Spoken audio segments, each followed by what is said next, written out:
Olá a todos, estamos aqui mais uma vez para o nosso primeiro seminário de integração do profissionário promovido pelo IFBA e pelo Grupo de Estudos Conectividade. Hoje teremos o prazer de ter uma mesa redonda bastante importante.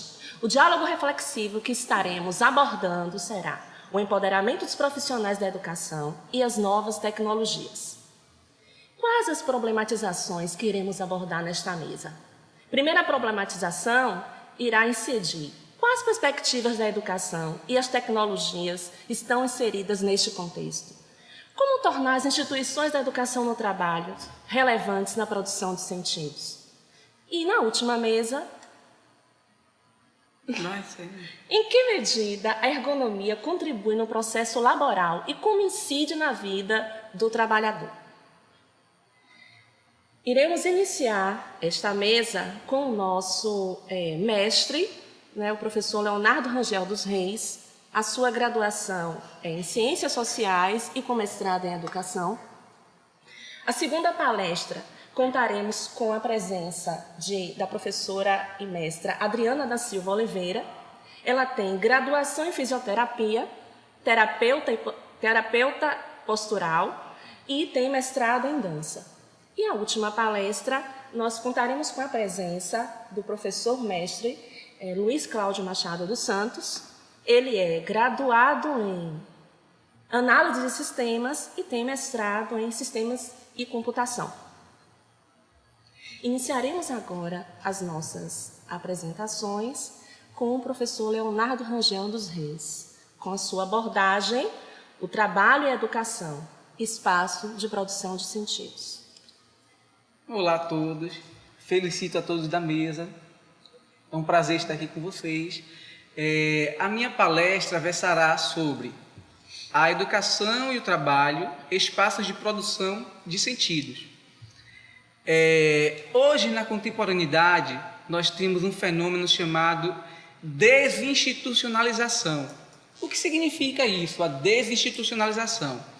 Significa dizer que grande parte das instituições que durante o período da modernidade eram muito importantes e que comandavam, digamos, a cena do mundo social e cultural, elas perderam muito da sua representatividade, elas perderam muito da sua legalidade, elas perderam muito da sua importância. Então, com isso, com esse fenômeno da desinstitucionalização do social ou do cultural, acontece uma espécie de separação entre a economia e a chamada consciência de si, ou o individualismo moral. O que isso acarreta para nós e o que isso acarreta para a educação e para o campo do trabalho? Significa dizer que, de um lado, eu tenho a economia que se tornou globalizada e essa economia globalizada ela acaba se desconectando do mundo da vida. Essa economia globalizada ela acaba ficando incapaz de produzir referenciais locais, referenciais concretos para as pessoas que vivem nos seus contextos específicos. Então, nesse sentido, no mundo contemporâneo, o que Bauman chama de modernidade líquida, há uma espécie de separação entre a atividade técnico-econômica e a consciência de si. Então, por isso, as instituições, hoje em dia, elas não são mais capazes de assegurar com tanta força, com tanta firmeza, valores estáveis que, digamos, controlavam e que meio que criavam destino para a vida de nossos avós e até de nossos pais. Hoje em dia significa dizer que a gente vive um cenário de muita vulnerabilidade, um cenário em que as coisas ocorrem de forma muito veloz, onde a mudança impera e está presente nas mais variadas esferas e nos mais diversos âmbitos socioculturais. E aí acontece que as instituições elas não são mais capazes de promover papéis fortes e de promover funções específicas para aqueles indivíduos que gravitam em torno dessas instituições. E aí, nós, como estamos falando das instituições educacional e instituição do trabalho, nós vemos isso claramente quando os estudantes não se reconhecem mais naquelas instituições em que eles fazem parte e que muitas vezes eles passam grande parte do seu tempo, do seu dia, da sua vida nessas instituições. E com o trabalhador, idem. O trabalhador, muitas vezes, ele desenvolve um tipo de atividade, ele desenvolve um tipo de tarefa, de função, em que ele não se reconhece no próprio trabalho que ele executa, ele não se reconhece no próprio trabalho que ele faz. E com isso, a produção de sentido nesses locais, tanto na escola quanto no trabalho, fica prejudicada. Por quê? Porque muitas vezes, tanto o estudante quanto o profissional, o trabalhador, eles não se reconhecem naquela atividade que eles estão exercendo. O estudante na sala de aula ou no contato com os outros profissionais no âmbito da escola e o profissional no contexto laboral em que ele atua. Tá? E aí, nesse sentido, Manuel Castells, que é um filósofo, sociólogo espanhol, ele fala o seguinte, que hoje em dia nós vivemos nas chamadas sociedades bipolares. São sociedades em que tem uma esquizofrenia estrutural. Por quê? Porque há uma espécie de cisão ou separação entre dois domínios. Quais são esses dois domínios? O domínio da rede e o domínio do ser. O domínio da rede, ele é formado pela onda de globalização e ele é formado pelo grande desenvolvimento das TICs, das tecnologias de informação e de comunicação. Isso faz com que os referenciais, como eu já falei, não estejam ancorados em nenhum local específico. Ele está meio que no mundo virtual, pairando no ar de forma abstrata. Então, essa rede, muitas vezes, ela conecta pessoas, mas ela acaba desconectando com a mesma facilidade.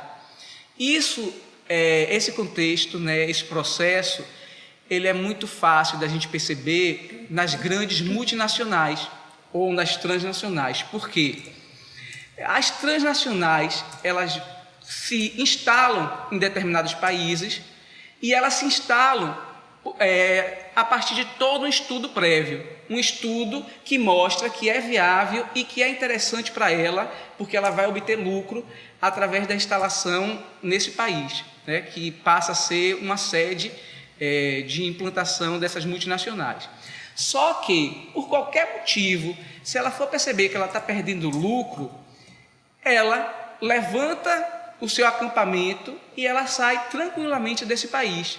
E isso deixa aqueles trabalhadores que necessitavam dessa empresa e trabalhavam diretamente nessa empresa e as outras pessoas que dependiam indiretamente em estado vulnerável. Isso acontece muito no mundo contemporâneo por causa do processo de globalização avançada em que vivemos. E paralelo a esse processo de abstração da economia, que faz com que os interesses financeiros prevaleçam sobre os interesses individuais, há também um movimento que Manuel Castells fala de movimento do ser, que é um movimento de tentativa de recomunitarização. O que significa essa recomunitarização? Significa dizer que muitos indivíduos, por se sentirem vulneráveis diante desse contexto globalizado, dessa economia mundial, eles muitas vezes eles acabam resvalando em espécies de fundamentalismo para tentar conviver com seus valores locais. Então eles se fecham muitas vezes nos seus valores locais e acabam fazendo desses valores locais a finalidade última deles estarem no mundo. E isso é perigoso também porque não é interessante nem você se abrir tanto para uma economia que se torna universal, mas não é interessante você se fechar tanto, porque se você se fecha para o outro, e você se fechando para o outro, você acaba só achando que os seus valores, as suas demandas, o seu grupo é que está certo. Então aí a produção de verdade ela fica muito restrita nesse grupo específico e isso também é perigoso.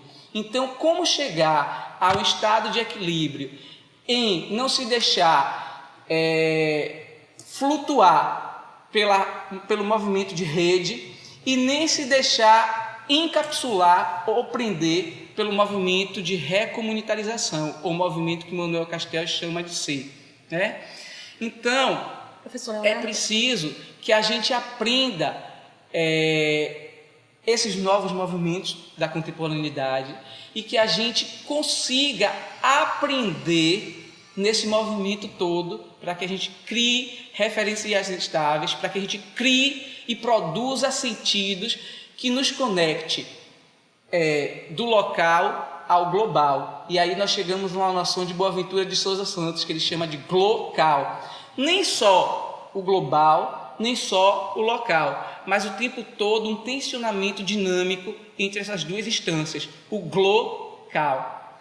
Então, assim, eu gostaria de saber, né, na sua abordagem, você quer dizer o quê? Que essas diversas mudanças, né, dentro do contexto laboral, elas contribuem na produção de sentidos sociais e ontológicos, ou ao contrário? Existe uma relação entre o externo e o interno nessas mudanças? Tanto o mundo do trabalho incide na vida social e ontológica do ser humano, como existe uma relação do mundo social e ontológico, da subjetividade humana que incide na vida do trabalhador? Na verdade, essa relação sempre existiu, né? O tempo todo, a gênese do social, na verdade, é a criação do que a gente chama de externalidade ou interioridade. O que a gente toma como interioridade ou externalidade de qualquer ordem é produção sociocultural, tá? Agora, a forma com que, digamos, o social e o cultural produz essas externalidades e essas internalidades, e aí, no caso, a gente está falando aqui de externalidades e internalidades, características do campo da educação e do trabalho, varia de época para época. E aí, puxando para o panorama da época contemporânea, que a gente está falando da atualidade, para esse fenômeno da desinstitucionalização do social ou do cultural, a gente percebe que o tempo todo as pessoas gravitam entre esses dois movimentos, tá? Ora, eles estão demasiadamente conectados ao movimento da informação e da economia, que é o movimento da rede. Ora, eles estão demasiadamente conectados ao movimento do ser, ou da recomunitarização. Só que nós, de vez em quando, encontramos aí um equilíbrio, tá? Nem rede, nem ser, mas um equilíbrio dinâmico entre ambos, que é o que o materialismo histórico chama de método dialético. A dialética, na verdade, ela sempre busca uma síntese. Só que muitos pensadores contemporâneos falam que essa síntese é sempre provisória e sempre fragmentada. Por quê? Porque nós estamos num contexto muito veloz. Então, nesse contexto muito veloz, não há como você operar totalização absoluta. Não há como você operar uma síntese total. Essa síntese é sempre parcial e transitória. Mas assim... E aí, puxando para o campo da educação e do trabalho, a gente pensa que não só eles, mas estamos tratando deles, eles têm que saber lidar tanto a esfera do trabalho quanto a esfera da educação. E aí, quando a gente fala da educação, a gente está falando muito das escolas. As escolas têm que aprender a lidar com o contexto macro, mas têm que saber trazer esse macro para as esferas micro, até mesmo para que os alunos sintam contemplados nas suas demandas, tá? E isso também ocorre nas fábricas ou no contexto laboral como um todo. Os trabalhadores, eles têm que aprender, sim, esse contexto macro para saber onde eles estão, mas onde eles estão não é só um contexto macro, eles estão também em um contexto micro. Então, eles têm que saber ressignificar esse contexto macro, esse contexto da rede, em suas demandas específicas. E aí, então, os vários atores podem se mobilizar melhor para poder reivindicar suas demandas. Assim, como você falou na questão de síntese, nós sabemos que até chegar a uma síntese existe a questão da tese e da antítese e existe um momento transitório, certo? Entre este processo. E todo esse momento, todo e qualquer momento transitório, ele termina incidindo na questão da vulnerabilidade, né, do trabalhador. Então, de que maneira que você poderia nos elucidar, não é, como é que o trabalhador da educação básica, principalmente no sentido dos nossos alunos aqui do Profuncionário, que são profissionais da educação não docentes, então, como é que eles sentem, não é, isto, desta mudança, desses tempos de neurose e necrose, como diz Edgar Morin, não é, que vivemos diante dessa liquidez e efemeridade do tempo, essa vulnerabilidade do trabalhador? Você está tocando aí em vários aspectos, vários fenômenos. O trabalhador e o estudante, eles sentem isso de diversas formas. Mas, para delimitar um pouco a nossa conversa, o nosso diálogo, eu poderia falar o que Richard Sennett, que é um historiador e sociólogo norte-americano, ele fala de corrosão no livro A Corrosão do Caráter. Nesse livro A Corrosão do Caráter, ele vai também muito no estilo do que Bauman chama novas demandas que os indivíduos contemporâneos ou da modernidade líquida têm. Quais são essas novas demandas? Hoje é solicitado que o trabalhador que ele tenha todo um perfil que antes não era demandado dele. Exemplo, é solicitado de várias áreas e várias funções que o profissional ele saiba sorrir, que o profissional saiba falar e que o profissional o tempo todo mantenha um sorriso no rosto, independente do que aconteça. É solicitado que muitas vezes ele não demonstre emoção nenhuma. Isso não passava antigamente pelo Estatuto do Trabalhador. Por quê? Antigamente, na modernidade sólida, havia uma separação muito grande entre esfera privada e esfera pública. E com esse contexto de desinstitucionalização do social e do cultural, há uma espécie o tempo todo de relação promíscua, relação de contaminação entre a esfera pública e a esfera privada. O que significa dizer que muitas vezes, quando você está na esfera pública, aqui enquanto trabalhador ou enquanto estudante, você vai ser solicitado a ter sua subjetividade, a ter sua esfera privada solicitada nessas esferas públicas. E isso sobrecarrega demais tanto os trabalhadores quanto os estudantes. Por quê? Porque essas demandas privadas, elas não eram tão solicitadas quanto são hoje em dia. Porque hoje em dia há um tempo todo um trânsito, um cambiamento entre as esferas públicas e as esferas privadas. E aí, pensando nisso, Bauman fala que hoje em dia, na modernidade líquida, nós temos 3 tipos de aprendizagem. Nós temos a aprendizagem rotineira, que é aquela aprendizagem que se desenrola, se dá no cotidiano. Nós temos uma aprendizagem para absorver estruturas um pouco mais complexas, que são coisas que a gente até então não sabia lidar e que a gente vai aprendendo a lidar. Exemplo, não é sempre que a gente está aqui fazendo uma mesa EAD, digamos, uma mesa gravada, mas a gente vai aprendendo a fazer isso fazendo. Como não é uma coisa rotineira, a gente acaba tendo que incorporar algumas estruturas, alguns hábitos para poder conseguir falar para uma câmera e para as pessoas nos ouvirem depois, nos verem e ouvirem depois, né? Então, esse é um tipo de aprendizagem complexa, mas com um grau ainda não tão elevado. E tem aquela aprendizagem extremamente complexa, com um grau muito elevado, que Bauman fala que ela se dá no caótico, ela se dá quando nós não temos de fato uma estrutura prévia, uma estrutura cognitiva e nós não temos, digamos, uma preparação anterior para saber lidar com aquilo. É o que Durkheim chama de contexto anômalo ou contexto caótico, tá? E aí é interessante porque Bauman fala que hoje em dia o tipo de aprendizagem que está se tornando cada vez mais comum é essa última aprendizagem.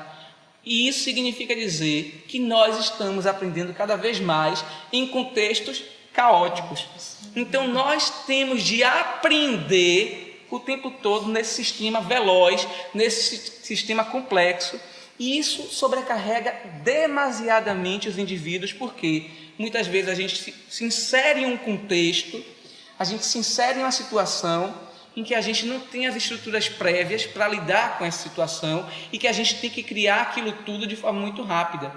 E isso é um grande custo para a nossa psique, isso é um grande custo para a nossa subjetividade, para as nossas emoções. Mas nesse contexto, a gente acaba criando novas estruturas e a gente aprende sim a trabalhar de acordo com essa aprendizagem em contextos complexos, em contextos caóticos, tá? Alguns especialistas em EAD, em tecnologia à distância, eles falam que as crianças, elas nascem cada vez mais aptas a aprender dessa forma, que é um aprendizado completamente diferente dos nossos avós, dos nossos pais, ou até mesmo nós, que somos mais velhos que as crianças que estão nascendo hoje, né? E aí, como é que a gente traz esse contexto da aprendizagem complexa, desse contexto de desinstitucionalização do social e do cultural para a educação e para o trabalho? Eu queria voltar um pouquinho à época da Grécia Antiga. Por quê? Porque durante muito tempo, na Grécia e até no período medieval e no começo da modernidade, educação e trabalho eram vistas como coisas separadas, eram vistos como coisas bem separadas. Um não possui relação com o outro, um campo não se relaciona, não entra em contato com o outro. E desde a Grécia Antiga, que é, digamos, o ideal de formação, de civilização da Europa, e quando a Europa colonizou grande parte do Ocidente, foi o ideal, digamos, de desenvolvimento para os outros países que foram colonizados pela Europa. É por isso que ainda hoje nós temos uma formação muito eurocentrada. Nós estamos começando a romper com isso através da emergência da epistemologia da subalternidade, da epistemologia africana, da epistemologia oriental. Mas isso, a gente tem ainda esse ranço da Europa, né, do eurocentrismo. Então, como a Grécia Grécia e Roma antigas são, digamos, o grande berço dessa cultura ou esse ideal de civilização que a gente pensou durante muito tempo, e isso ainda reflete muito, principalmente no campo da educação, lá na Grécia a educação era valorizada, só que o trabalho era visto como algo indigno, o trabalho era visto como algo apenas restrito aos escravos, aqueles que não possuíam nenhum valor, ou possuíam muito pouco valor. Por quê? Porque quem possuía valor, as elites, elas iam cuidar da sua educação, da sua formação, para se tornarem dirigentes, para se tornarem governantes, enquanto aos escravos era reservado o trabalho, né? Tanto é que o trabalho, a etimologia trabalho, deriva de trabalho, que é um instrumento de tortura. Então vocês percebem aí pela etimologia da palavra trabalho, instrumento de tortura, que o trabalho ele não era bem visto. É a partir da modernidade, a partir da Revolução Industrial, que o trabalho começa a, digamos, se popularizar, né? E as pessoas começam a perceber que através do trabalho elas podem sim mudar o seu destino social, através do trabalho elas podem sim mudar as suas vidas. E é interessante porque é nesse mesmo contexto, nesse mesmo período que ocorre a massificação da educação, na modernidade. Então, um exemplo, Platão era um filósofo que para ele a educação era um cultivo do espírito, enquanto o trabalho era apenas o cultivo do corpo. das sensações, e isso era reservado aos escravos, porque Platão opera uma separação que também perdura na nossa cultura, que é a separação entre corpo e mente. Enquanto a teoria é motivo de orgulho e de valorização, o braçal e aquela esfera dos sentidos, do corporal, fica meio que marginalizada nesse processo, né? Contemporaneamente, nós temos vários filósofos, vários sociólogos que vão criticar essa forma restrita de pensar a relação entre corpo e mente, porque eles vão falar que a subjetividade é uma coisa só, é algo integrado e que tem a ver com os dois processos, os dois movimentos, tanto o mental quanto o físico corporal, tá? Nós não somos mais uma coisa separada, nós somos uma coisa única. E aí é interessante a gente perceber também que o modelo histórico que prevaleceu no Ocidente foi o modelo da escola enquanto um local, um espaço em que está separado dos contextos de trabalho. Isso vai de encontro ao modelo de formação e de aprendizado que acontecia na Idade Média. Por quê? Na Idade Média, essas duas coisas aconteciam juntas. As corporações de ofício, elas reuniam escola e trabalho em um mesmo local. E aí, essa separação da escola e do trabalho em locais distintos e essa, digamos, vulgata de que o trabalho é apenas um local em que o profissional, o operário é explorado, fez com que a gente pensasse o trabalho apenas de forma abstrata, apenas como valor de troca, e não o trabalho como valor de uso, que é importante para a gente criar sentidos para nós mesmos, para a nossa formação e ajudar a criar sentidos para o outro, tá? Então, nós hoje temos que fortalecer o trabalho enquanto valor de uso, o trabalho enquanto constituição, enquanto atividade de formação de si mesmo, e nessa formação de si mesmo, eu também ajudo a formar o outro, porque ninguém se forma sozinho, todos se formam em grupo, né? Então nós temos de resgatar essa questão do trabalho enquanto atividade de constituição e de produção de sentidos que formem o si mesmo. E nesse processo de formação de si, ele vai formando os grupos e vai formando as coletividades em pertencimentos locais, e pertencimentos locais que digam respeito, que tenham relação com pertencimentos globais, tá? E aí, nesse sentido, a escola também entra para ajudar a potencializar esse processo de constituição de si, né, de atividade de si. Por quê? Porque a escola ela também pode ajudar os estudantes a vislumbrar, criar cenários possíveis, produzir outros significados, outros valores que levem muitas vezes as pessoas, principalmente as pessoas que vêm de camadas populares, a pensar que elas podem sim reconstruir ou, digamos, refazer os destinos que foram traçados para ela social e culturalmente, tá? Isso a gente vê muito hoje, caso de pessoas que através da escola, caso de pessoas que através do trabalho conseguiram ressignificar os destinos que foram traçados para ela. E aí, nesse sentido, Bernard de Charlot, que é um filósofo francês, ele fala o seguinte: trata-se de dizer que o trabalho não é somente conceito abstrato, mas é também experiência concreta, que ele não é somente valor de troca, mas é também valor de uso, que ele não é somente valor de exploração e de dominação, mas é também momento de formação e de partilha de uma atividade. Então, a educação, ela não pode mais se furtar de mobilizar aqueles indivíduos que estão sob sua égide, de tentar fazer com que eles percebam que através de uma formação, através da criação de novos valores e de novos significados, elas podem sim mudar completamente ou parcialmente a vida porque nós hoje vivemos nesses contextos em que a velocidade, a transitoriedade bate o tempo todo em nossa porta.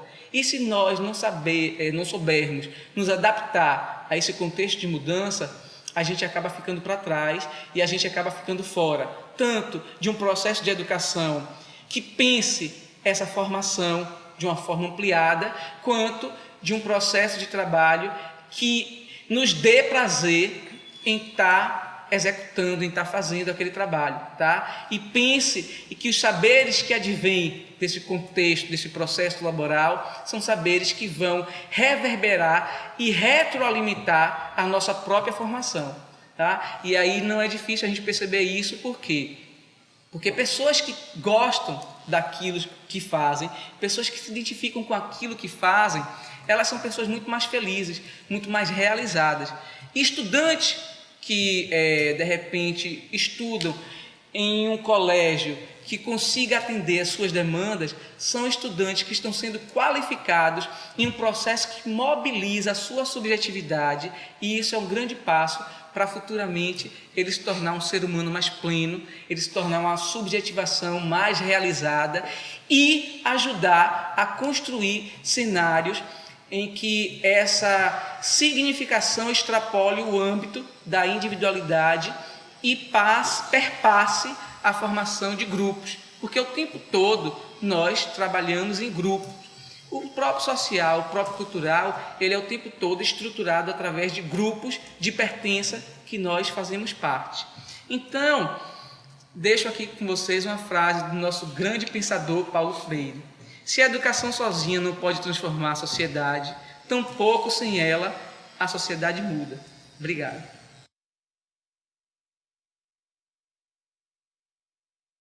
Professor Leonardo, muito obrigada, certo? Sua participação assim foi brilhante, certo? Então assim nós podemos perceber que o que ele traz incide especialmente no que nós fazemos aqui no Profuncionário, né? Temos todo esse cuidado com essas mudanças temporais, com essa liquidez temporal que nós estamos passando, né? E temos todo um cuidado com a forma de educação que nós estamos ministrando, né? Estamos criando, estamos aprendendo junto com vocês, né? Então, é uma forma de educação onde temos o cuidado com a alteridade, com a diversidade, com as mudanças locais e globais, né? Então, podemos perfeitamente nos ver neste contexto, né? Que os nossos alunos assim possam, os coordenadores, também os professores, possam perceber diante das suas reflexões de hoje, né? E que o nosso programa tem vem muito refletindo acerca destas questões. Eu agora gostaria de passar a palavra, né, para a professora Adriana, né? Ela é professora, né, terapeuta manual e postural. Obrigada, professora. E ela também é nossa coordenadora de pesquisa, certo? Então, assim, ela vem trazendo contribuições muito relevantes para o nosso programa. Ela hoje vai tratar de um tema bastante pertinente, né? Que já tinha feito a apresentação anteriormente, mas eu vou falar novamente, que é sobre a ergonomia nas concepções de trabalho. Para quê e para quem?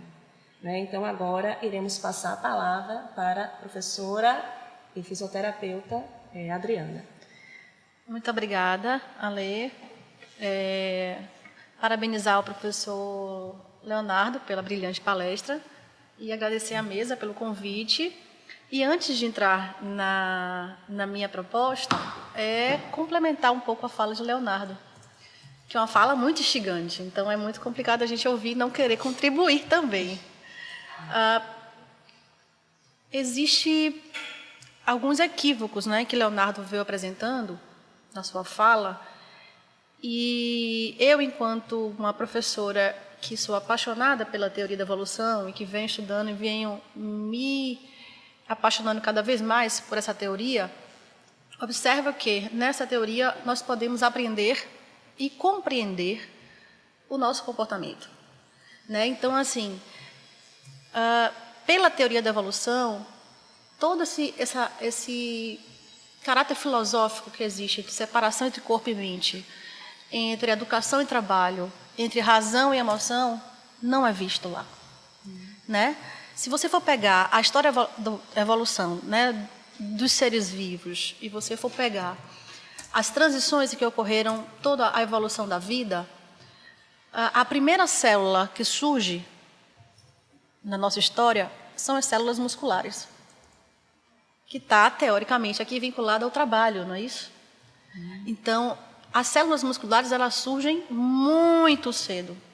E as células encefálicas, ela vai surgir muito depois. Então, na teoria da evolução, o que nós observamos é que o encéfalo, ele aprende com o músculo, porque o músculo já sabia sobreviver naquele local. Os seres vivos, eles já se moviam e eles aprendiam a resolver questões próximas daquele corpo, próximo daquele corpo vivo. Então, ele sobrevivia a grandes temperaturas, a pequenas mudanças, a luminosidade. Quando o encéfalo surge, mas ele já tinha uma forma de se organizar, já resolvia certos problemas. Quando o encéfalo surge, o encéfalo teve que procurar o músculo para aprender como ele já se organizava. Então, compreenda, as células que é a razão, a emoção, a célula superior, teve que aprender com as células musculares. Então, isso não cai por terra. Né? Não existe algo superior que é dito como as habilidades cognitivas vinculadas à educação e o trabalho como algo menor. Agora, deixa eu complementar só o seguinte. Não existe isso. Você está falando de um lugar que é a teoria da evolução. Isso. Eu estou falando de um lugar que é a teoria social e a teoria filosófica. Durante muito tempo, se pensou dessa forma, com essa separação. Isso. Que, enfim, é uma forma realmente limitada de pensar. Hoje em dia, a teoria filosófica e teoria social, ela já tenta, né, remover essa limitação, até mesmo porque ela compreende que não existe, né? Porque existe um processo muito dinâmico, não existe separação. Então, nesse sentido, como você está colocando bem, há uma espécie de convergência aí entre as formas de pensar. É por isso que a multireferencialidade é muito importante, porque a multireferencialidade nos obriga a pensar sobre o ponto de vista de vários locais, várias referências, e é interessante. Essa mesa é multireferencial, parabéns, professor. Ok, gente. Agora eu vou dar início à minha fala. Trata-se da ergonomia nas concepções de trabalho, para quê e para quem.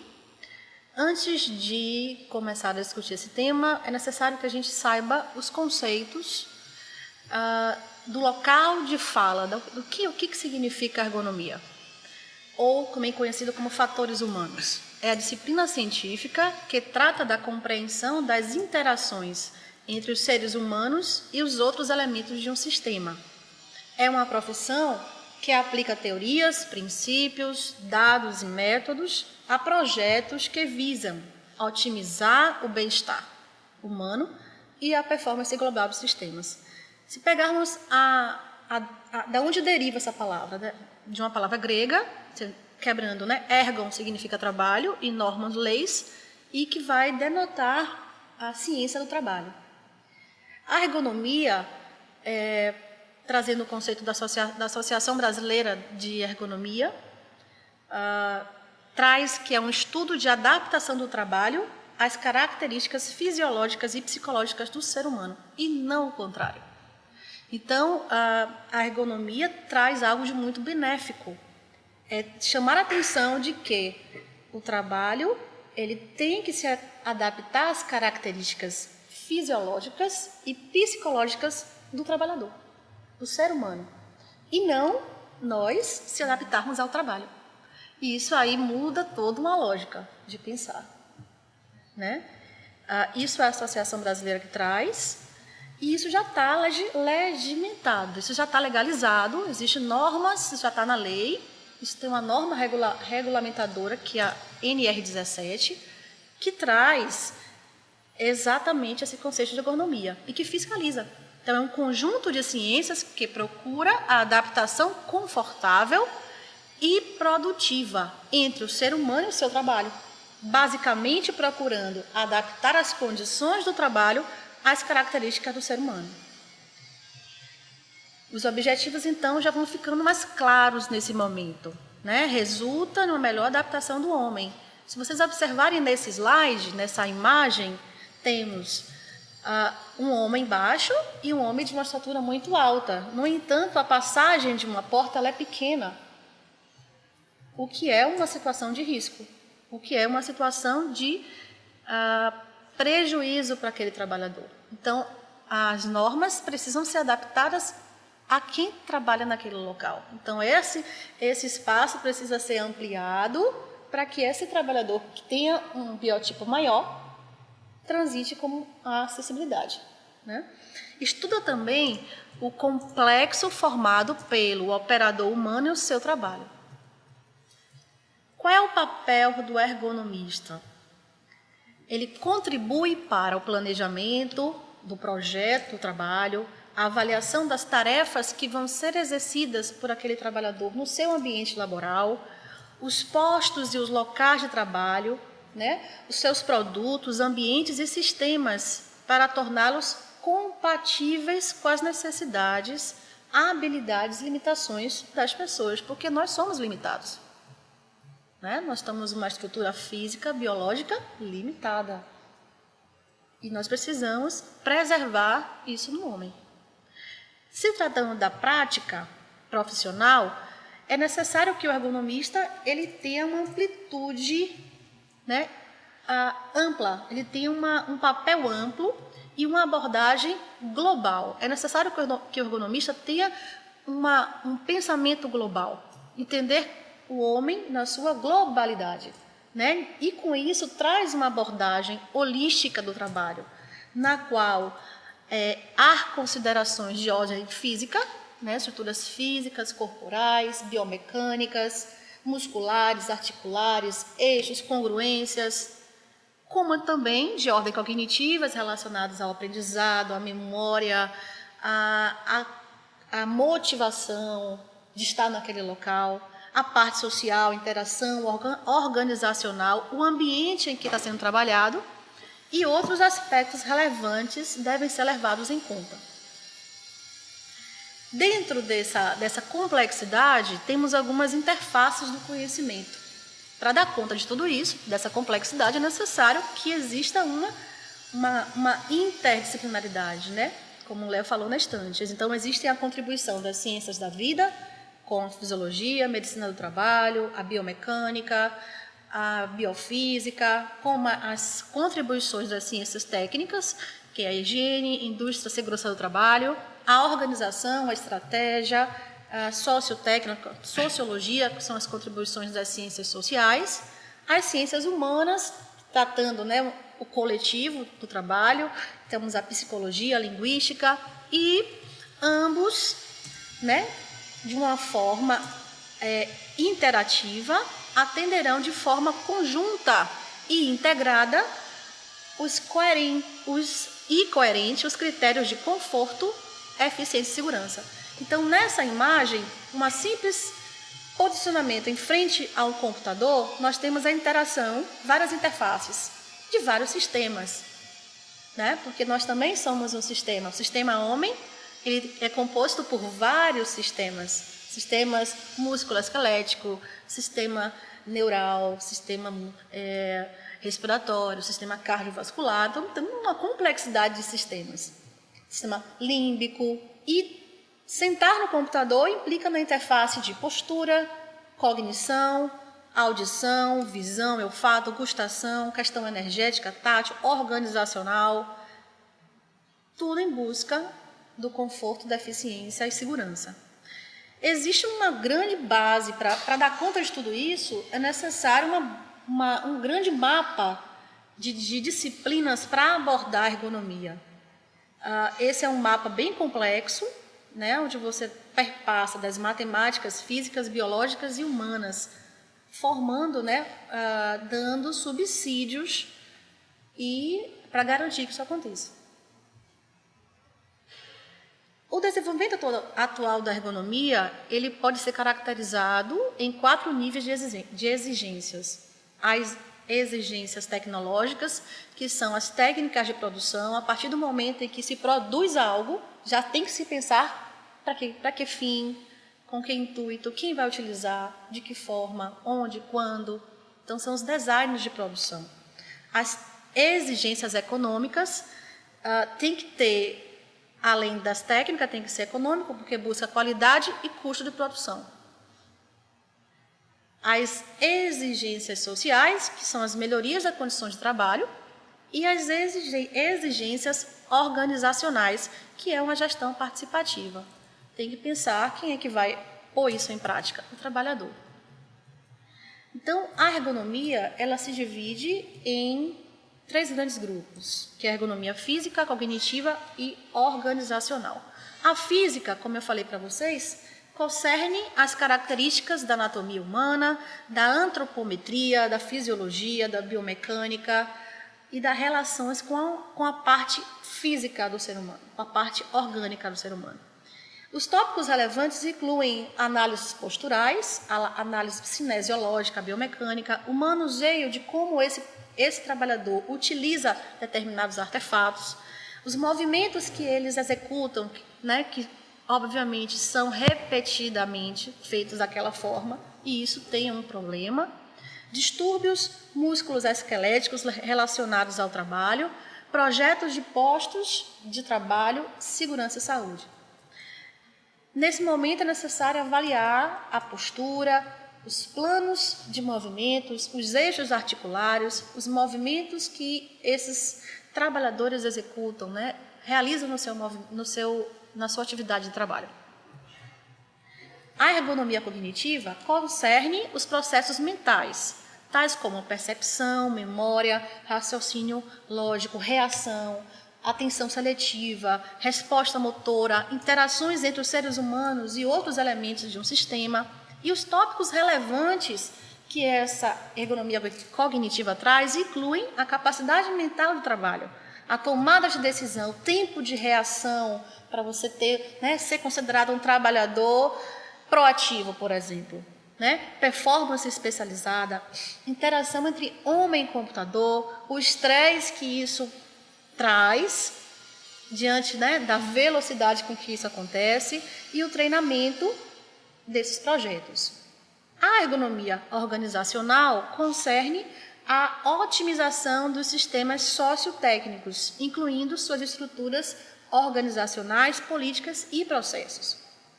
Os tópicos relevantes incluem comunicação, já quase um pouco mais relacionado com a gestão de pessoas, recursos humanos, comunicação, o gerenciamento dos recursos, projetos de trabalho, organização de trabalho, trabalho em grupo, projeto coparticipativo, cultura organizacional, organização em redes e gestão de qualidade, o que é extremamente importante dentro do trabalho no seu cotidiano. Não podemos esquecer... Eu poderia fazer uma pergunta, uma intervenção? Por favor. Assim, já que você está falando, né, da questão organizacional, né, e assim, eu gostaria que você desse um enfoque um pouco mais em relação à organização escola, né? Então, assim, em que medida é que os trabalhadores da escola, né, sejam eles professores, gestores e profissionais da educação não docentes, né, todos envolvidos, todos da comunidade escolar, podem adaptar-se às suas condições de trabalho, não é? Diante do que você vem mostrando, da importância, né, da suma importância, né, da ergonomia. Mas, no entanto, por outro lado, nós sabemos que as nossas escolas elas têm uma estrutura muito precária. Então, assim, de que maneira que nós poderíamos já mostrar uma atuação, ainda que básica, né, um formato, mas assim, pequenas ações em que pudessem já começar a acontecer nas escolas um projeto voltado com esta preocupação da ergonomia organizacional na escola. Um projeto de ergonomia na escola seria fundamental. Como você mesmo disse, as dificuldades são tamanhas, né?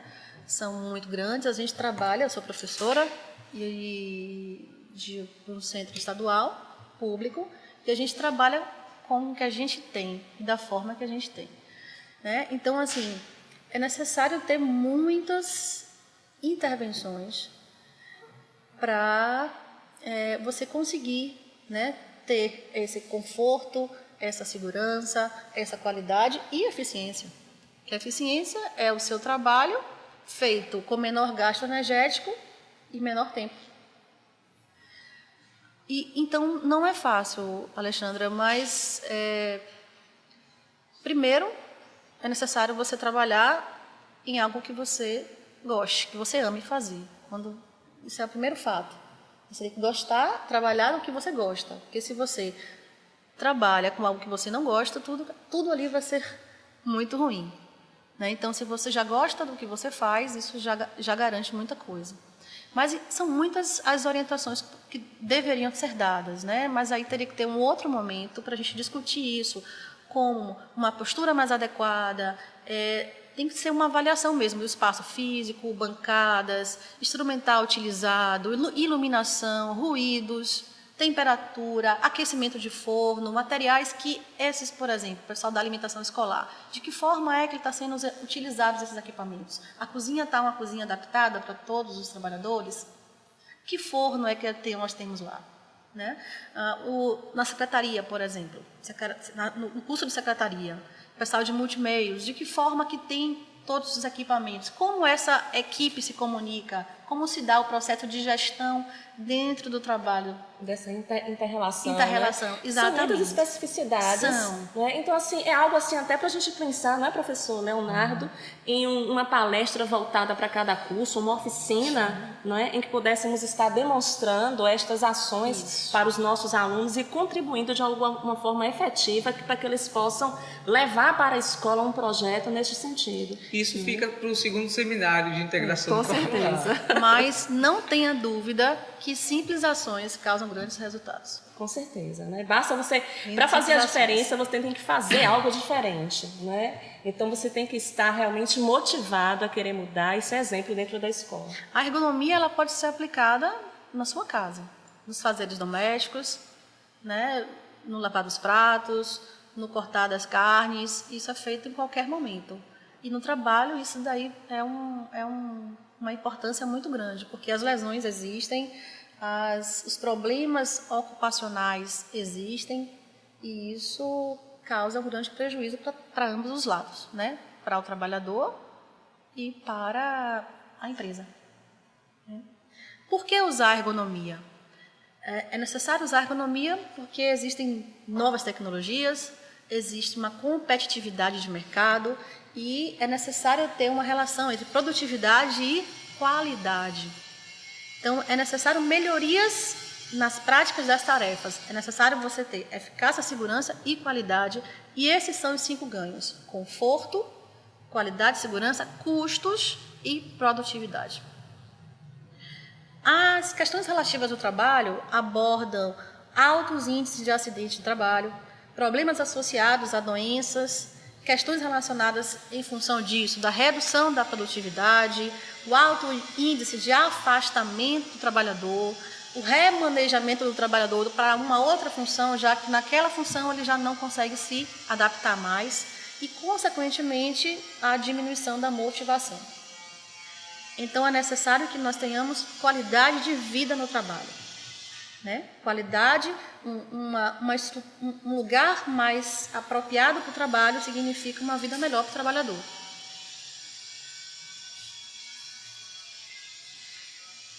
Então, o ergonomista, o fisioterapeuta, quem estiver trabalhando com esse público, ele observa as capacidades humanas.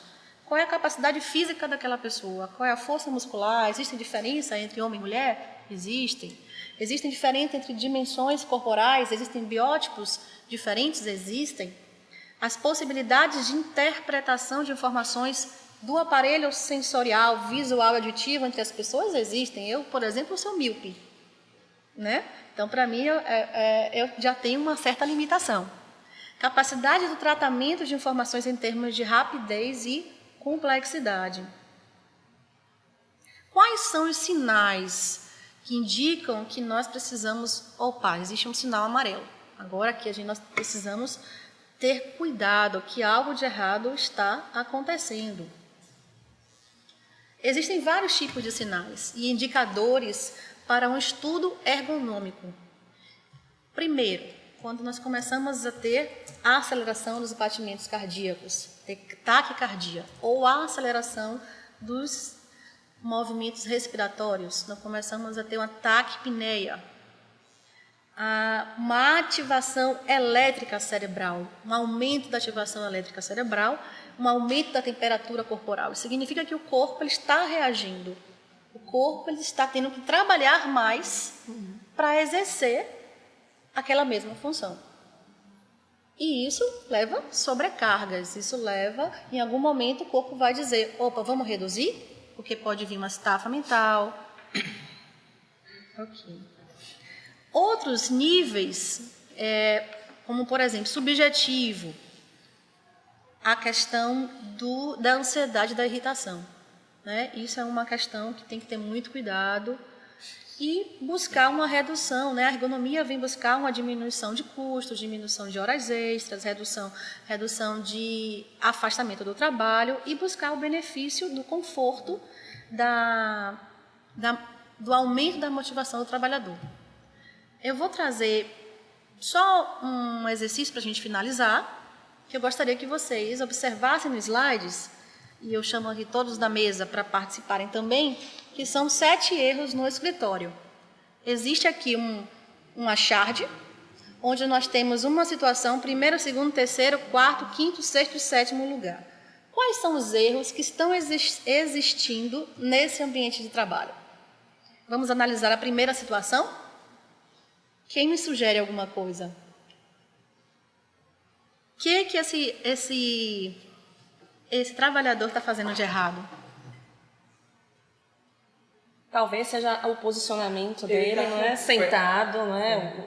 A postura o pé dele mesmo, está né? muito inclinado. Inclinado, ele está totalmente frente. inclinado. Muito bem. Aqui, não é? O que você tem? Uma mesa muito alta e uma cadeira muito baixa, e eles então estão todo inclinado para trás, e isso não é biomecanicamente adequado, porque ele vai ter que compensar de outras formas. Alinhamentos do corpo, punhos desalinhados, erro de digitação, né?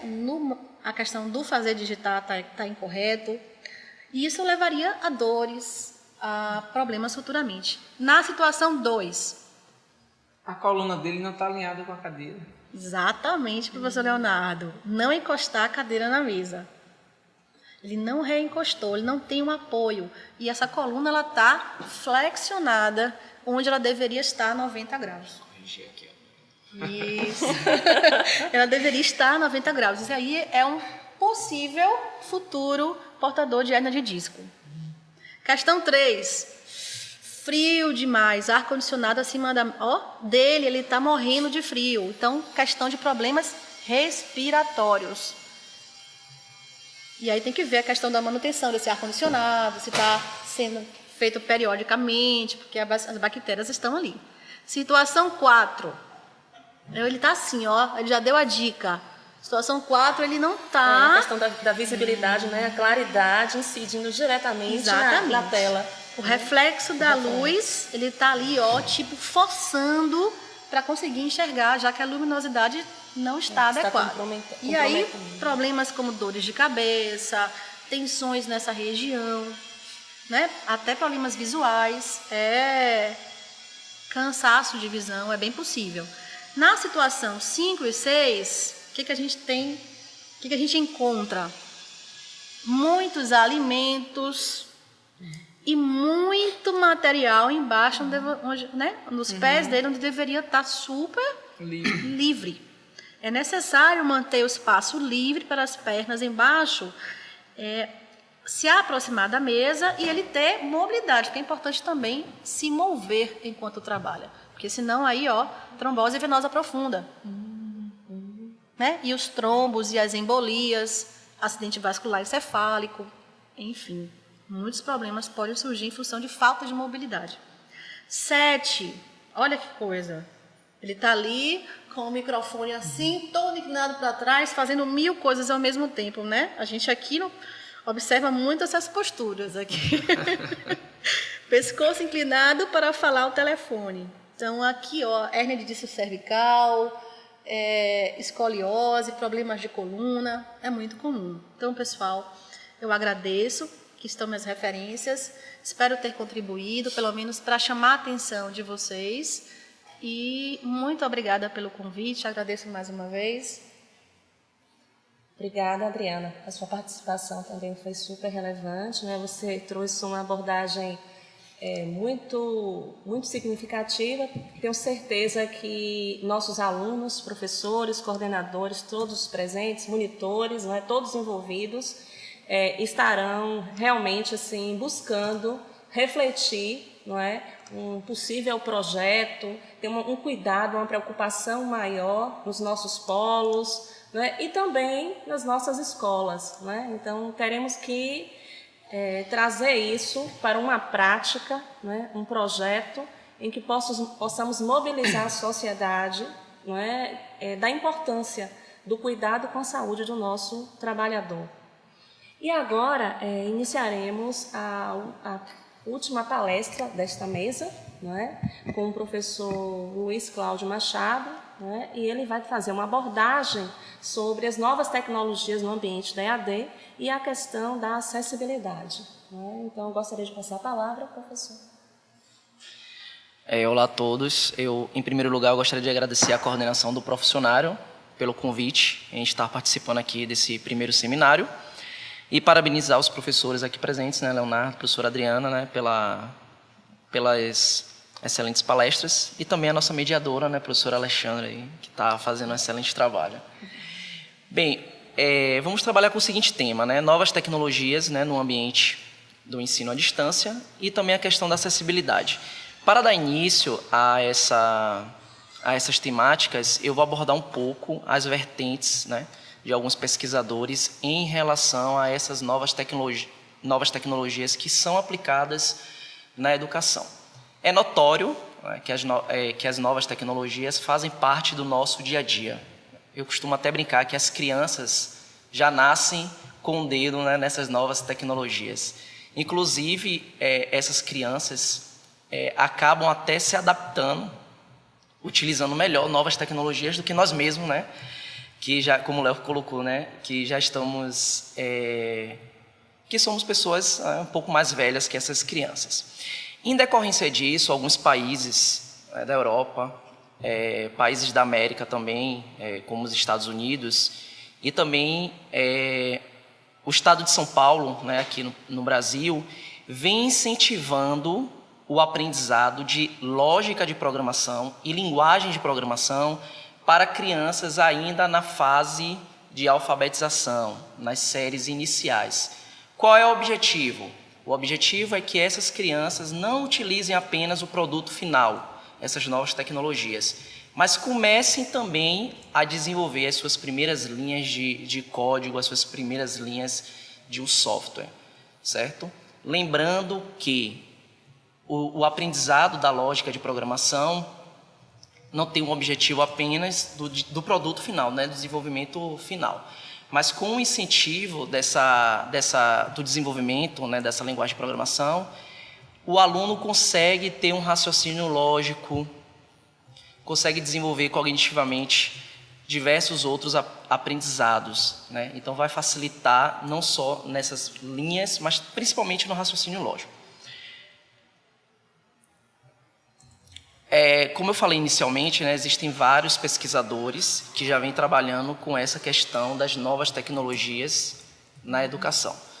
Para alguns pesquisadores, as novas tecnologias, o uso do computador, veio como uma salvação para a educação atual, certo? Enquanto outros defendem a questão do uso do computador não apenas como uma ferramenta, mas sim devemos utilizar o computador, as novas tecnologias, para a construção do conhecimento. Então, alguns pesquisadores, eles fazem a seguinte defesa: não adianta eu utilizar o computador apenas como uma ferramenta, apenas para utilizar como a metodologia atual, né, que é a metodologia instrucionista, como uma transmissão de informação, mas eu preciso incentivar o meu aluno a que ele construa também o conhecimento, certo? Kênia, por exemplo, né, uma das autoras aqui das nossas referências, ela coloca exatamente isso, né, que o uso da computação, né, o uso das novas tecnologias, da tecnologia da informação e comunicação, divide diversas opiniões no mundo acadêmico. Há quem ache que essas máquinas de processamento serão salvadoras da educação, enquanto outros acreditam que a inserção delas mecanizará os alunos e desempregará os professores. Ela também até exagera um pouco. Bem, para Preto, né, Nelson Preto, que é um dos grandes pesquisadores também nessa área, ele destaca o seguinte, né, a utilização dessas tecnologias da informação mudou a interação entre o professor e o aluno, o que não garante que o processo pedagógico envolvido seja mais inovador e desafiador.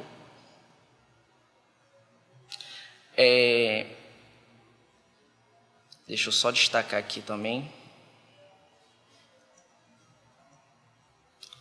Bem, Valente, que é um dos grandes pesquisadores também da área, ele destaca o seguinte: quando o computador transmite a informação para o aluno, que é a questão que eu tinha colocado anteriormente, né, a questão instrucionista da instrução, o computador assume o papel de máquina de ensinar, e a abordagem pedagógica é a instrução auxiliada por ele. Essa abordagem tem suas raízes nos métodos tradicionais de ensino. Porém, em vez da folha de instrução ou livro de instrução, é usado o computador. Dentro desses softwares que são utilizados essa abordagem, nós temos os tutoriais, os exercícios e a prática, né, que vamos ver daqui a pouco nos ambientes EAD. Para Valente, quando o aluno usa o computador para construir o seu conhecimento, então quando você ensina ele a desenvolver um programa, a desenvolver um software, a começar a construir o produto final, o computador passa a ser uma máquina para ser ensinada, propiciando condições para o aluno descrever a resolução de problemas, usando linguagens de programação, refletir sobre os resultados obtidos e depurar suas ideias por intermédio. Então, o que é que Valente, o que é que esses grandes autores defendem? Ao invés do aluno utilizar a ferramenta, o produto final, vamos incentivar ele a construir aquele software, a discutir em cima daquele software, certo? O objetivo não é apenas utilizar o produto final, não é utilizar apenas o computador como uma máquina que vai, né, solucionar aquele problema, aquele objetivo final, mas sim como é possível construir o conhecimento, como é possível discutir, como é possível colaborar com a construção, né, desse conhecimento que eles sempre defendem. E aqui são algumas formas de utilização, né, do computador, dessas TICs. Né?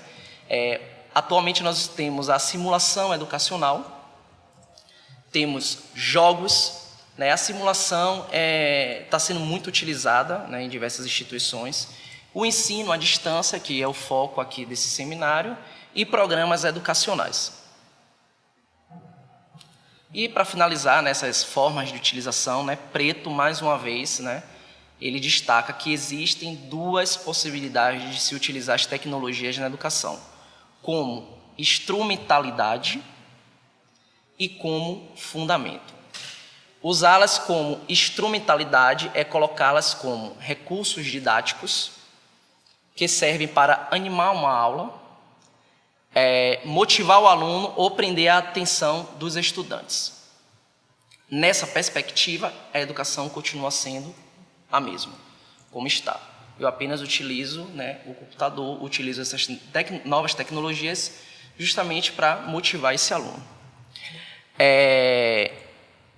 Já a outra possibilidade apontada por Preto consiste em utilizar a TIC como fundamento, ou seja, como elemento estruturante carregado de conteúdo e possibilitador de uma nova forma de ser, pensar e agir. E dentro do ensino à distância, como é que eu estou utilizando essas novas tecnologias. Essas novas tecnologias estão sendo utilizadas para a construção do conhecimento ou para a nova abordagem educacional. Não é o objetivo desse seminário, né, entrar em defender qualquer tipo de abordagem, até porque eu até costumo brincar, né? É uma fala até de minha orientadora, né, lá do doutorado. Eu acredito em todas as possibilidades, né? E a questão da acessibilidade. Como é que está sendo a questão da acessibilidade no ambiente EAD?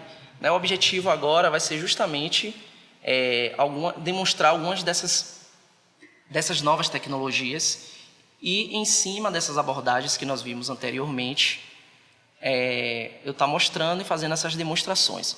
Mas antes disso, recentemente, gente, em uma entrevista, Obama, ele deixou a seguinte mensagem: se você quer ser uma grande nação, eu achei bem interessante isso, né?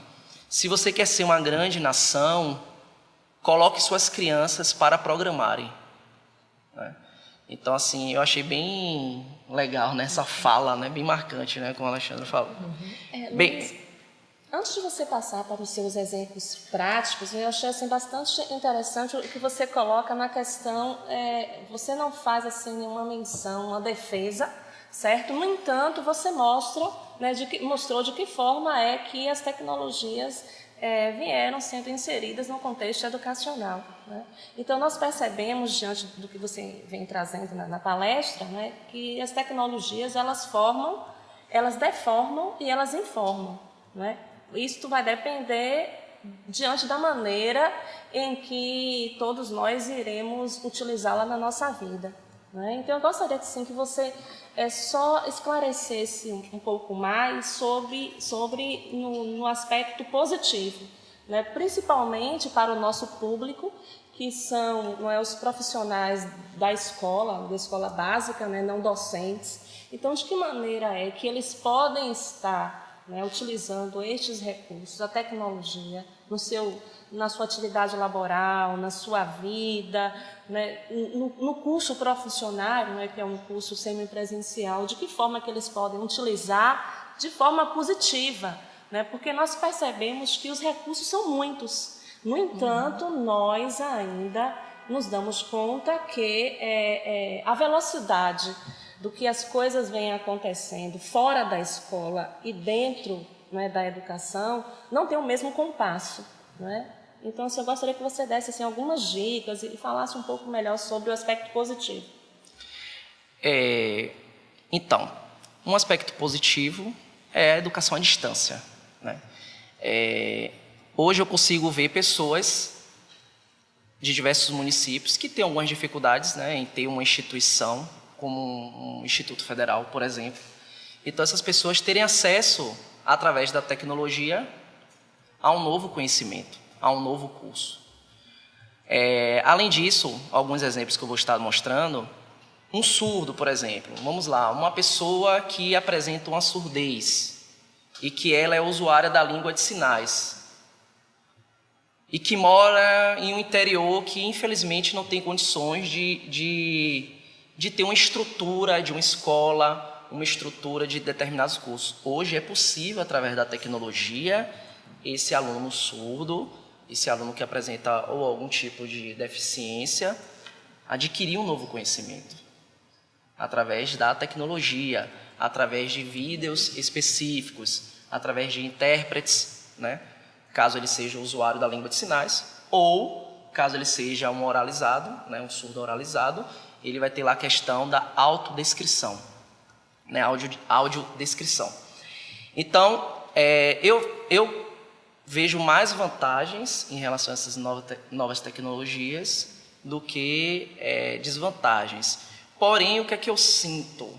Eu sinto que falta para alguns profissionais, talvez, um treinamento para a utilização dessas novas tecnologias. Como no nosso ambiente mesmo, né, no nosso ambiente EAD, nós temos diversas dessas novas tecnologias, mas infelizmente nem todos sabem utilizar, né, nem todo mundo sabe usufruir aquela nova tecnologia por não ter o conhecimento, enfim, né?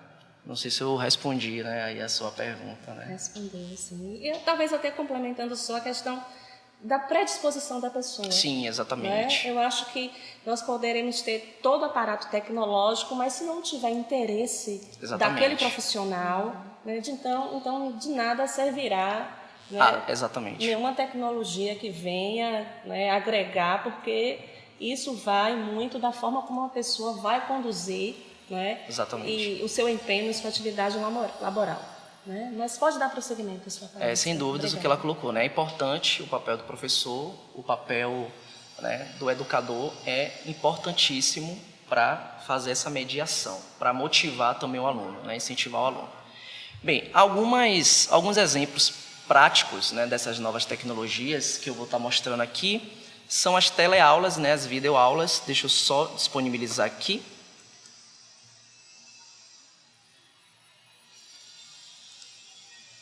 Que eu tinha já disponibilizado. Vamos lá. Deixa eu só colocar aqui.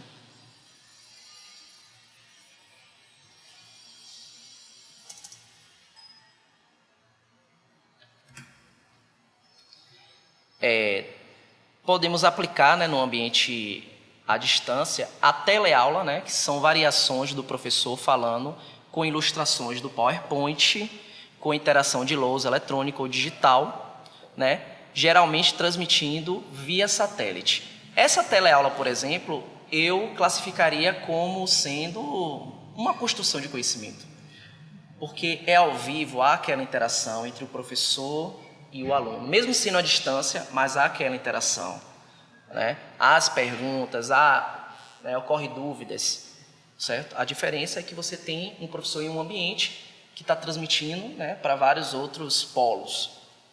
A videoaula é editada e enviada posteriormente, podendo ser postada, né, no ambiente virtual de aprendizagem no AVA.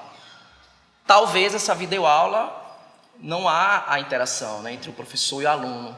Talvez eu classificaria aí como sendo a questão, né, da instrução mesmo, né? Então, o aluno apenas vai ver aquela aula, mas ele não vai conseguir, né, só depois, né, através de fóruns ou através de um chat, né, a discussão com o professor, né, a mediação com o professor. A web aula, né, material de aula disponível pelo web, né, o foco é na web, certo? O acesso vai ser pelo web. Pode ser pelo AVA ou pode ser por algum canal que existe atualmente, né? Não pode falar o nome do canal não, né, por causa de propaganda. Bem, vamos lá.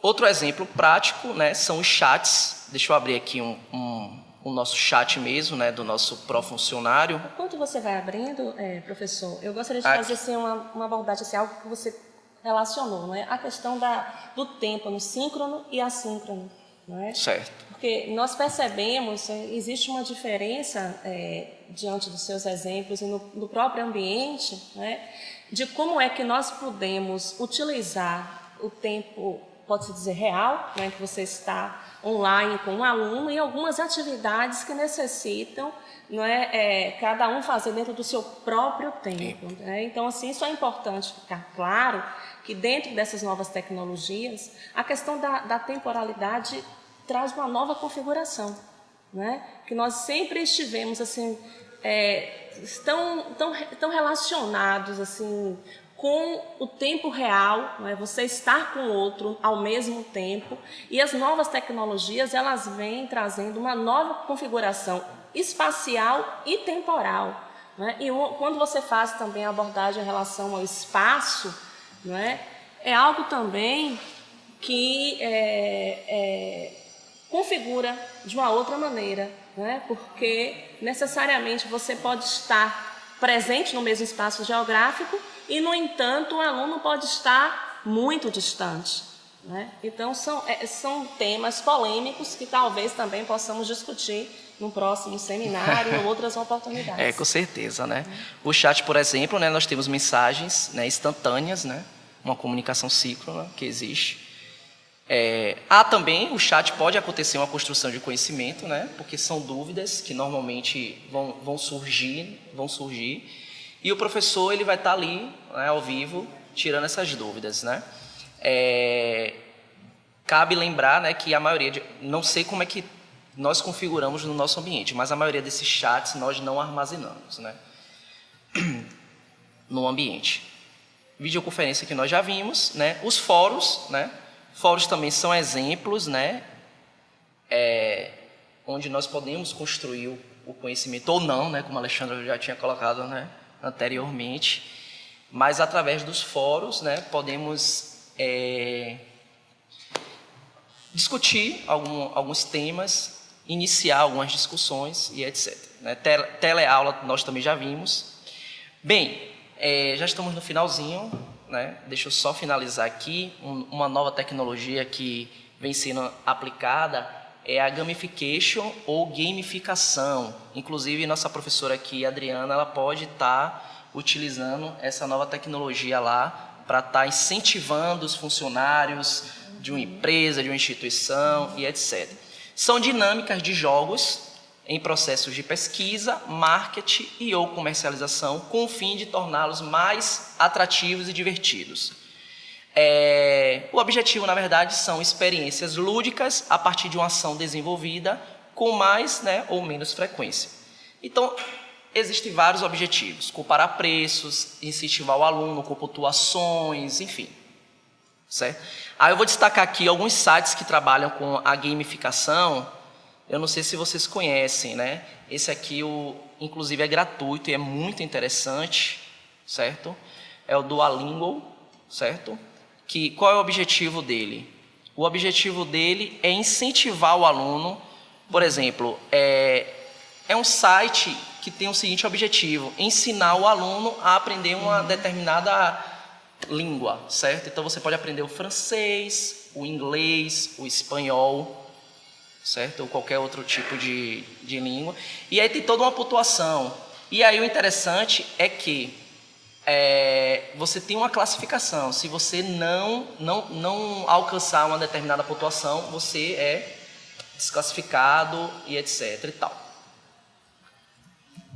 Enfim, né, tem outros, nós já estamos com o tempo apertado, né, temos outros aqui que eu vou estar disponibilizando no slide, viu, Maurício? Aí depois a gente passa lá para o vídeo, que é o desafio tudo ou nada, né, que é muito legal também, são pontuações que a gente tem. E esse é interessante vocês acessarem, né, que é o Dengueville, né, que é um jogo de pontuação. Temos os objetos de aprendizagem, né, eu destaco aqui no meu material, aí depois vocês acessam, que é uma base de dados do MEC, onde ele disponibiliza diversos ambientes de aprendizagem, de física, química, ensino médio, entre outros. Bem, a questão da acessibilidade, certo? Eu vou mostrar aqui rapidamente alguns exemplos, né? Estamos prontos e preparados para uma educação à distância inclusiva?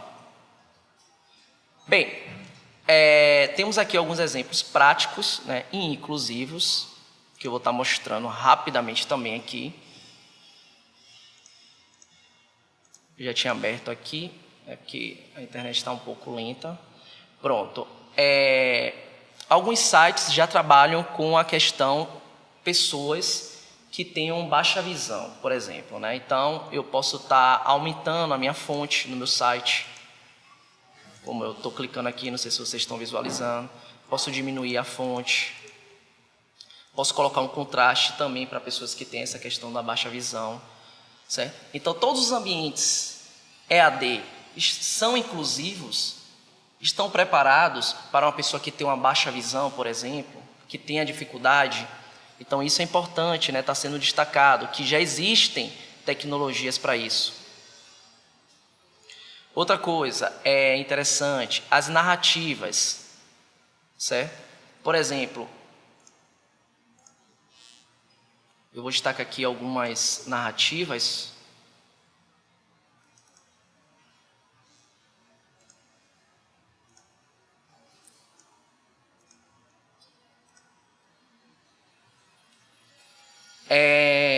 Enquanto está abrindo aqui as narrativas, é o seguinte: a legenda para os indivíduos surdos é diferente daquela realizada para as pessoas não surdas, sendo necessário informações adicionais como identificação de quem está falando e a inclusão da descrição dos efeitos sonoros, certo? Vamos ver se eu consigo abrir aqui só um exemplo rápido. que o tempo já está apertado. Então aqui, ó, por exemplo, aqui é um exemplo bem prático.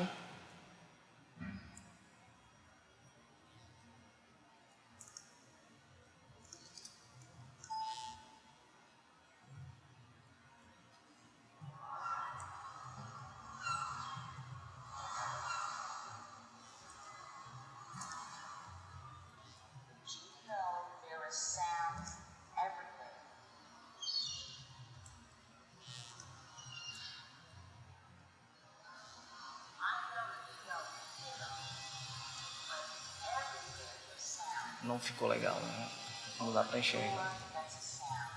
Bem, então, como é possível perceber, né, nessas legendas, é bem diferente, né, de uma legenda para um ouvinte, certo? Há a descrição do ambiente, há a descrição das imagens, certo?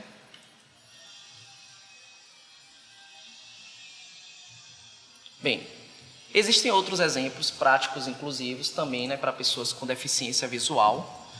E aí, eu vou estar falando o seguinte, eu vou estar só fazendo uma última demonstração, que é um tema que eu utilizo no meu doutorado, que é a realidade aumentada, que eu estou utilizando, inclusive, para o aprendizado de pessoas, né, com surdez, né, que são usuárias do bilinguismo, né, que utiliza a língua de sinais como a primeira língua, e o português escrito como a segunda língua, certo? Então, eu só vou estar fazendo essa última demonstração.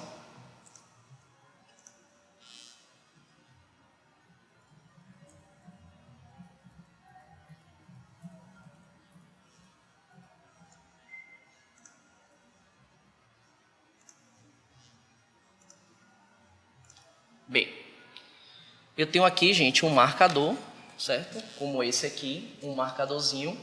E aí, alguns ambientes EAD, alguns ambientes EAD já utilizam, né, essa tecnologia. Claro que existem várias outras, né? Vamos ter um outro seminário, viu, Léo? Só com esse tema, viu? Da realidade aumentada. E aí, por exemplo, o que é possível acontecer aqui? Deixa eu só tirar aqui, professora Adriana. Eu tenho aqui, por exemplo, não sei se vocês estão conseguindo enxergar, né? A interação, né? O mundo real, certo? Ó, perceba aqui a minha mão, o mundo real com o mundo virtual, certo? Então, essa interação que existe é conhecida como a tecnologia da realidade aumentada. E é isso que eu estou utilizando, certo? Para desenvolver um software inclusivo, né? Para crianças surdas, né? Que utilizam o bilinguismo, né? É isso, gente. Peço desculpas, né, por ter ultrapassado aí o tempo. Mais uma vez agradeço aos coordenadores, né? E é isso. Obrigado e até a próxima. Eu tenho certeza que todos vocês ficaram super instigados, né, com as propostas lançadas, né, as provocações da mesa, né, e tenho certeza que iremos dar continuidade a estas palestras no próximo seminário. Então, eu quero agradecer a esta mesa, né, que nós tivemos como tema do Diálogo Reflexivo o empoderamento dos profissionais da educação e as novas tecnologias. Então, agradecer a todos os palestrantes, ao professor Leonardo Rangel, que trouxe o trabalho e a educação, espaços de produção e sentidos, e que é o nosso coordenador do programa, do Profuncionário, a professora Adriana da Silva Oliveira, que ela é fisioterapeuta e é uma das nossas coordenadoras de pesquisa, onde foi abordada a ergonomia nas concepções de trabalho, para que e para quem, e finalizando com o professor Luiz Cláudio Machado, que ele é o nosso coordenador de TI e que também é professor do IFBA e fez uma abordagem fantástica, trouxe aqui alguns exemplos que todos ficaram maravilhados, e a sua abordagem foi acerca das novas tecnologias no ambiente da EAD e a questão da acessibilidade. Então, muito obrigada pela paciência de vocês. Então, estamos muito contentes em vocês estarem prestigiando a nossa palestra, o nosso primeiro seminário de integração do Profuncionário, promovido pelo IFBA e pelo Grupo de Estudos Conectividade. Obrigada.